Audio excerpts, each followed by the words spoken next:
Maganda ang takbo ng buhay ko. Ang asawa ko ay nasa abroad at may karinderya kami malapit sa bayan. Kaya hindi problema ang pinansyal sa buhay naming mag-asawa. Mayroon din kaming 2 anak na parehong binata at dalaga na.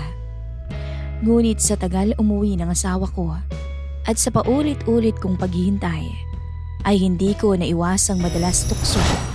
Lalo na't ang taong yun ay madalas kong nakakasama. Magandang araw po sa inyong lahat, lalong-lalo na po sa inyo, Miss Callie. Gusto ko pong ibahagi ang kwento kong ito sa inyong programa. Ang pagkakamaling nangyari sa pagitan namin ng trabahador ko. Ako po si Mildred, 39 years old at may 2 anak. OFW naman ang asawa ko. Sa isang taon, 1 o 2 beses lang ito kung umuwi. Kinakaya ko namang maghintay dahil para sa pamilya ang sakripisyo niya. Inaabot iyon ng ilang taon at akala ko ay hindi ako magsasawa sa paghihintay na naging dahilan para matukso ako sa taong kasama ko araw-araw. Si Andrew, isa sa katiwala o trabahador ko sa karinderya. Mabait, masipag at laging maaasahan. Hindi ka pa ba uuwi? Tanong ko sa aking asawa na ngayon ay kasalukuyan kong ka-video ko. Honey, hindi pa baka sa December na ako makauwi dyan. Kaunting tiis na lang naman. Para naman to sa atin. May hinahon itong sabi, katulad ng parating sinasabi. Nasanay na ako pero tao pa rin ako, Miss Callie. At hindi ako manhid. Nakakaramdam pa rin ako ng emosyon at nasasaktan. Matagal pa yan. Marami naman na tayong naipundar, honey. Ayaw mo bang umuwi at dito ka na lang? Pagpupumilit ko. Gusto kong ipaintindi sa kanya na pwede naman na siyang umuwi dahil hindi na rin namin poproblemahin ang pera. Mas malaki ang kita dito, Han. Isa pa, malapit nang mag-college ang 2 nating anak. Ito nga dapat ang pag-ipunan natin. Kaunting tiis na lang. Uuwi na rin ako. Masyado rin kasing mahal ang pamasahe kaya mahirap makauwi. Mahabang paliwanag niya sa akin. Na kinabuntong hininga ko na lang. Oo na, sige na. Ano pa nga bang magagawa ko? Desisyon mo ang masusunod. Pag-iiwas tinging sagot ko. Ay sus, huwag ka nang magtampo. Hayaan mo't ibibili kita ng paborito mong bag at mga damit. Babawi ako sa'yo pagka-uwi. Nakangiti nitong sabi, dahilan para mapangiti na rin ako. Dapat ko siyang intindihin dahil hangad niya lang ang makakabuti para sa pamilya namin. Natapos ang tawag nang nakangiti ako. Pero nang mag-isa na ulit ako, ay doon ko naramdaman ang lungkot. Palagi na lang akong walang katabi sa pagtulog. Dahil wala siya rito. Dapat nga'y sanay na ako pero hindi ko pa rin maiwasang malumbay. Kinaumagahan ay maaga akong nagising para ipagluto ang mga anak ko ng agahan nila. Magsigising na kayo, malilate na kayo. Sigaw ko. Kumain na kayo at magprepara. Alis na ako papuntang karinderya. Paalam ko pa bago lumabas ng bahay at sumakay sa tricycle. Nang makarating sa karinderya ay luto na ang mga ititindang ulam. Magaling na tagaluto ang katiwala ko, si Andrew. May kasama rin ito na si Sonia at magpinsan ang 2. Mabuti naman at luto na para kapag may maagang customer ang magpunta ay makabili ka agad. Magandang umaga sa inyo. Bati ko sa kanila. Bali 3 ang kasama kong katiwala at lahat sila ay mababait at maaasahan. Pero masasabi kong higit si Andrew. Ewan ko ba pero iyon ang pakiramdam ko. Inagaan ko ng magluto para maraming benta. Lumapit si Andrew sa akin. Napatingin ako sa kanya at napangiti. Pawisan na siya at bahagyang nakataas ang manggas ng suot niyang itim na t-shirt habang naghahain ng mga bagong lutong ulam sa stante. Ang sipag mo talaga. Sabi ko habang inaayos ang buhok para mas mukha akong presentable tingnan. Kailangan po talagang gawin yon. Sayang naman kasi ang kita kapag naubusan ka agad. Napailing ako habang kumukuha ng sandok. Ilang beses ko na bang sinabi sa'yo, wag mo na akong ipo. Total 2 taon lang naman ang tanda ko sa'yo. Ngumiti siya. Nakasanayan ko na kasi Ma'am Mildred eh. Hindi ko alam kung bakit pero kapag siyang kausap ko, gumagaan ang pakiramdam ko. Magaan siyang kasama at marunong makiramdam. Kapag alam niyang pagod ako, kusa na niyang gagawin ang ibang trabaho. Kapag naman masama ang araw ko, marunong siyang aliwin ako. Ma'am Mildred, kulang na po tayo ng soft drink sa ref. Singit ni Sonia sa usapan namin. Sige, magpapadeliver ako mamaya. Sagot ko naman. Ang bilis maubos ng stocks ng soft drinks. Dahil hindi talaga nawawala yun sa tuwing may mga kakain. Naging abala kami sa pagtitinda. Tanghali pa lang ay halos puno na agad ng customer ang karinderya. Mga empleyado sa munisipyo, driver, construction worker. At halos lahat ay suki na namin. At gaya ng dati, si Andrew ang pinakaabala sa lahat. Lahat ng customer namin siya ang hinahanap. Naging malapit kasi si Andrew sa mga ito dahil masyado itong palabiro, marunong makisama. Parang ikaw nang may-ari rito ha. Kilalang kilala ka nila. Biro ko nang bahagya siyang mapadaan sa tabi ko. Pwede naman. Sagot niya agad habang ngingisi-ngisi. Natawa ako sa kanya dahil sa lakas ng loob niyang barahin ako. Aba, matapang ka na ha. Basta, sa'yo lang ma'am. Natigilan ako. Sandali akong napatingin sa kanya pero ngumisi lang siya na parang biro lang lahat. Ako naman tong biglang nakaramdam ng init sa pisngi na akala mo ay isang teenager samantalang malapit na sa menopausal stage. Hindi dapat dahil alam kong mas bata siya sa akin at isa pa may asawa ko at trabahador ko lamang siya rito. Pero habang tumatagal Miss Callie, napapansin kong iba na ang epekto niya sa akin. Pagsapit ng hapon, nagsiuwian na ang ibang trabahador. Naiwan kami ni Andrew para magsara ng karinderya. Mauna na kayo Ate Sonia, sabi niya sa pinsan niya.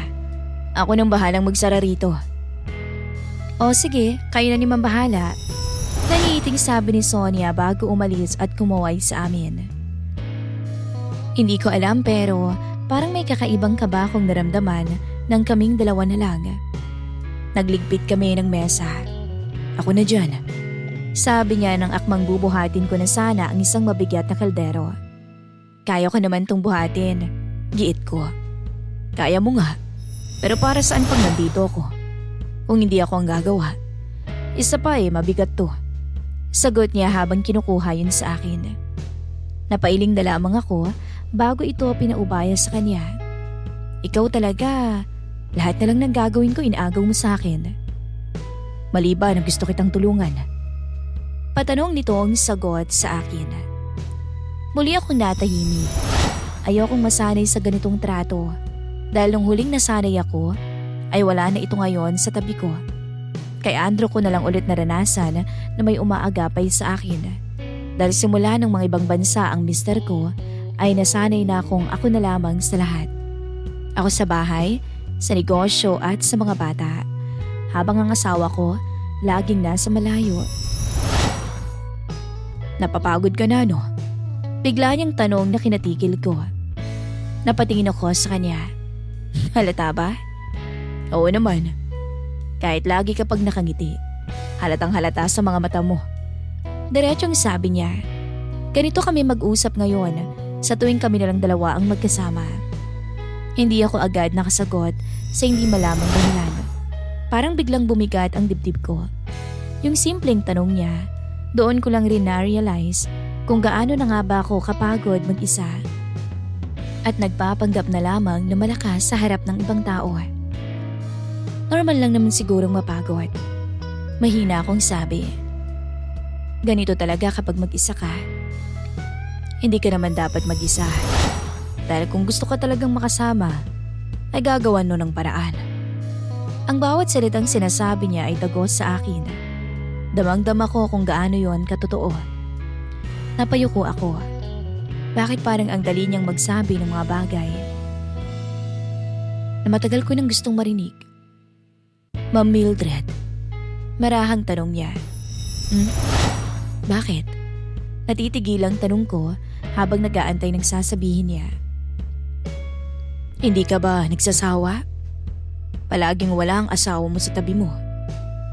Napabuntong hininga ko. Sanay na ako sa ganitong setup namin. Pero masaya ka ba? Napatingin ako sa kanya. At sa unang pagkakataon, matapos ang ilang taon na ang laging sagot ko ay oo, kapag tinatanong ako ng mga tao kung masaya pa ba ako sa relasyon namin ng asawa ko. Ngayon, hindi ko agad alam ang isasagot. Gabi na nang makauwi ako. Napakatahimik ng bahay. Dahil tulog naman na ang dalawa kong anak, agad na akong dumiretso sa kwarto ko. Pagkahiga ko, automatic kong hinanap ang cellphone ko para mag-scroll sa FB o tignan kung tumawag ba ang asawa ko. Pero nang tignan ko ay wala. Ngunit may bagong message na dumating mula kay Andrew. Salamat kanina. Iba pa rin talaga kapag ikaw ang nagluto.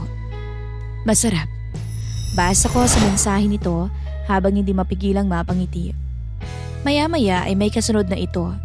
Hindi pa man ako nakakapagtipa ng reply ko. Tsaka huwag kang masyadong magpagod. May nag-aalala sa'yo. Huwag ka rin masyadong mag-isip ng hindi magandang bagay. Matagal akong napatitig sa message niya. Bakit ba ganito to magsalita?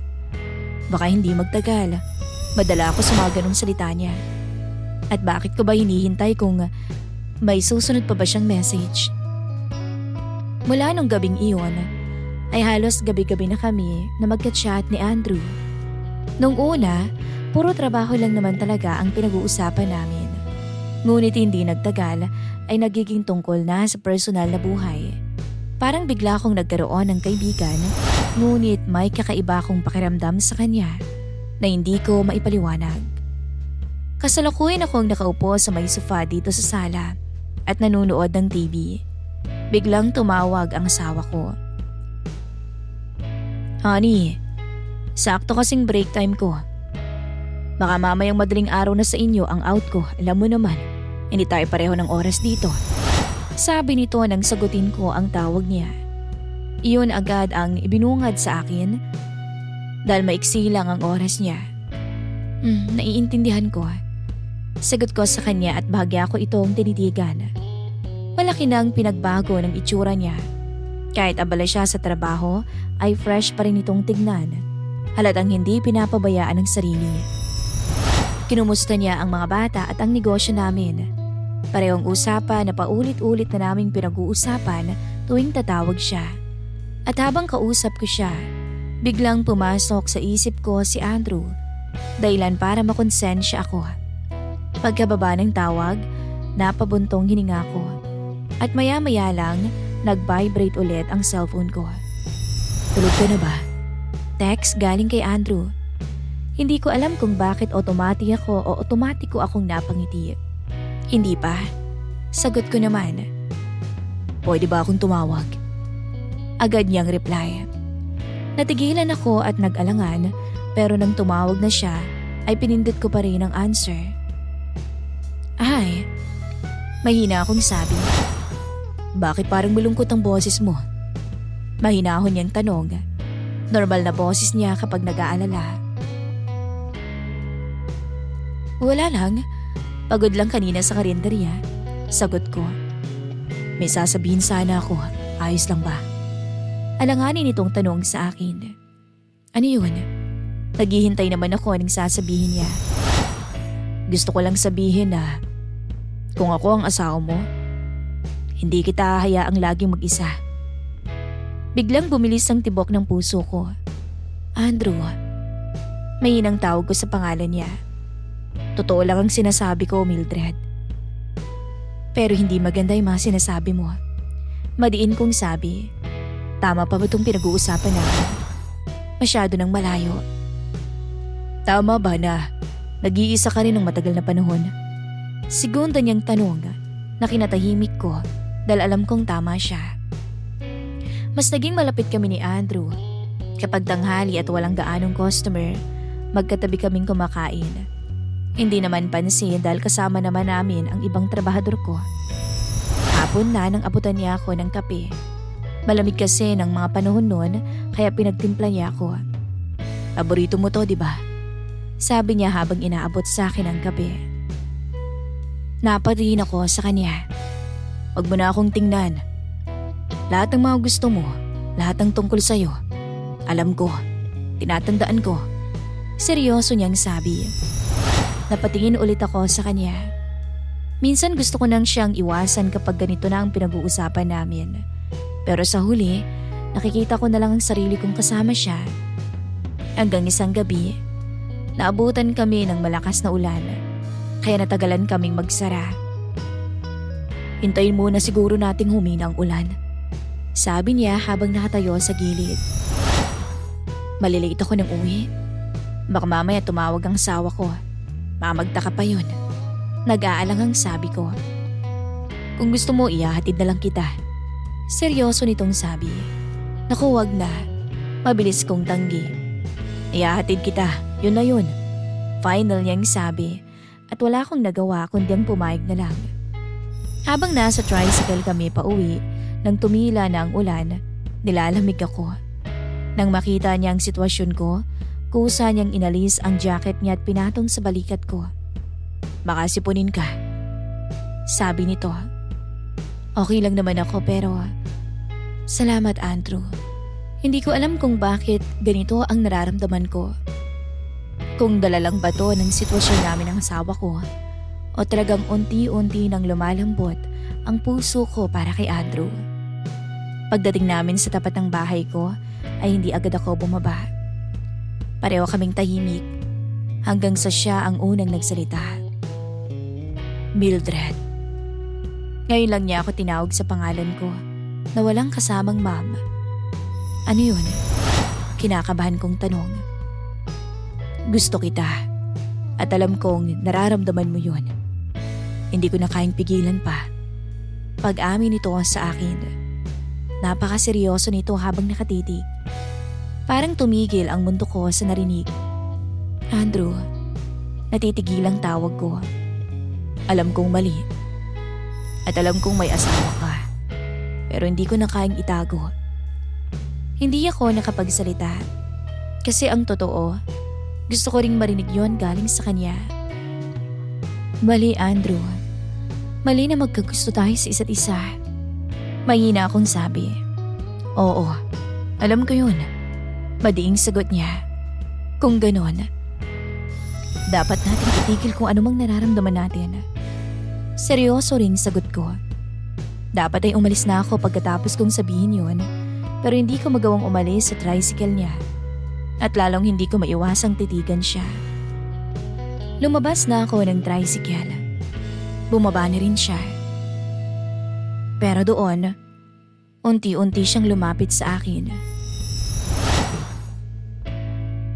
Dahan-dahan, na para bang hinihintay niya akong umiwas. Pero hindi naman ako gumalaw sa kinatatayuan ko. Hanggang sa tuluyan niyang nailapit ang mukha niya sa akin. At siniil ako ng mainit niyang halik. Marahan, ngunit parang nakakasabik. Sa halip na umuwi noon ay dinala niya ako sa bahay niya. Pareho kaming nananabik sa bagay na hindi namin parehong naranasan sa matagal na panahon.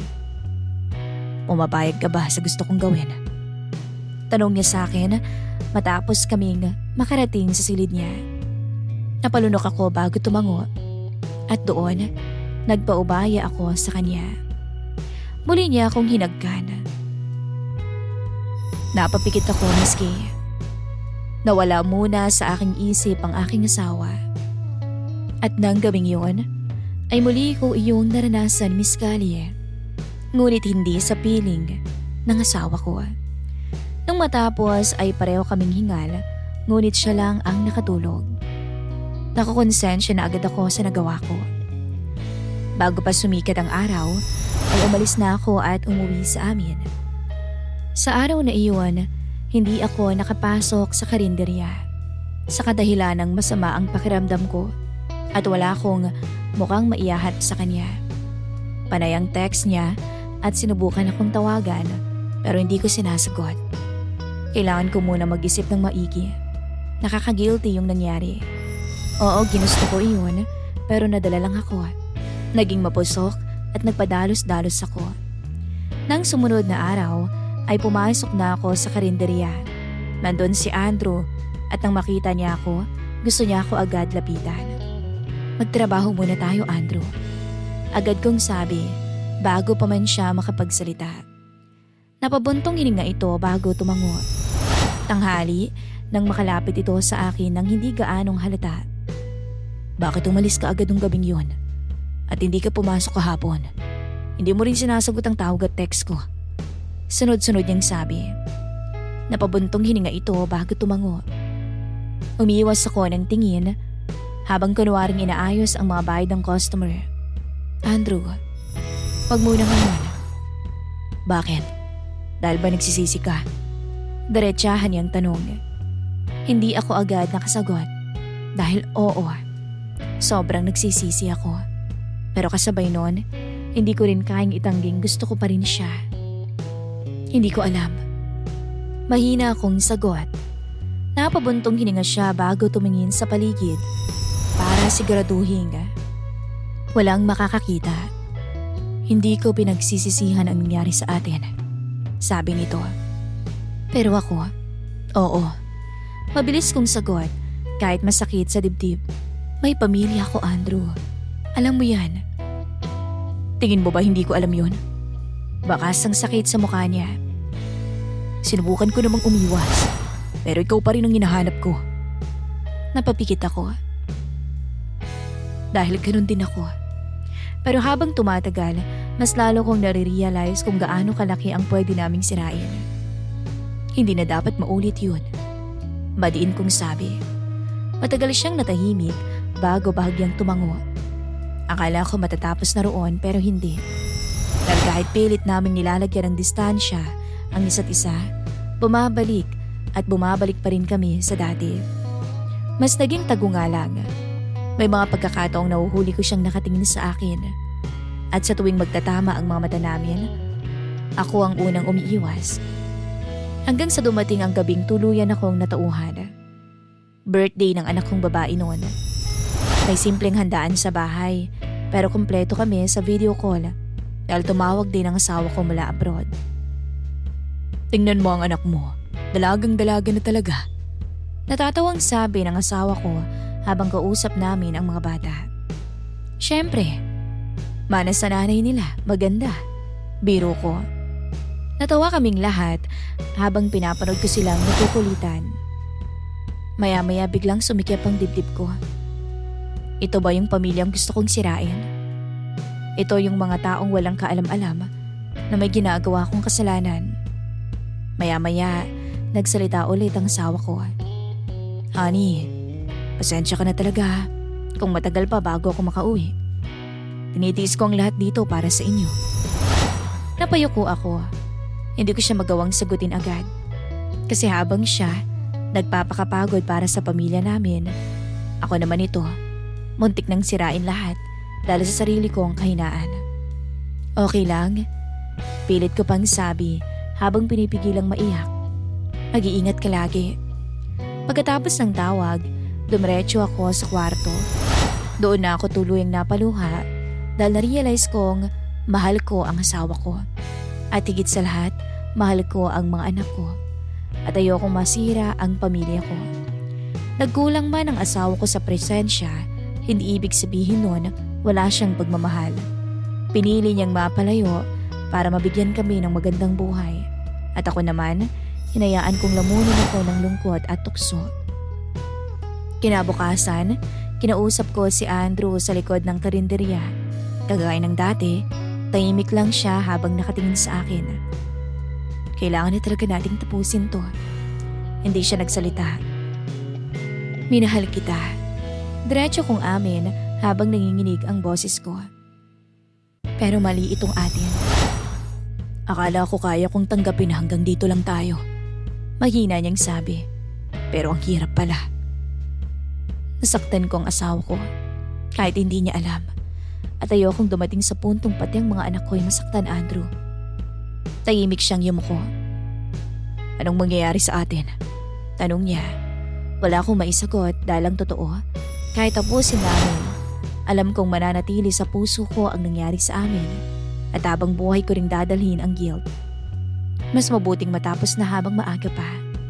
Umiiyak ko nang sabi, baka pag pinatagal pa natin, tuluyan ng masira ang lahat. Tumango siya kahit talatang mabigat para sa kanya. Simula noon, naging maayos kami pero may distansya na. Trabaho na lang talaga. Hanggang ngayon, Miss Callie, lihim pa rin ang nangyari sa pagitan naming dalawa. Hindi iyon nalaman ng asawa ko, hindi rin ng mga anak ko at ng kung sino pa. At araw-araw kong pinagdarasal na sana'y manatili na lang yung pagkakamali ng nakaraan. Dahil minsan, kahit minahal mo ang isang tao, hindi ibig sabihin siya ang dapat mong piliin. Ang natutunan ko rin, walang saya kang mararamdaman sa pagtataksil. Puro ka ba? Maaaring saglit kang mapasaya ng maling tao, pero sa dulo, konsensya mo pa rin ang hahabol sa'yo. Hanggang dito na lamang po ang maiksing kwento ng aking buhay, Miss Callie. At maraming salamat po sa pagbibigay buhay dito. Ang inyong sender, Mildred.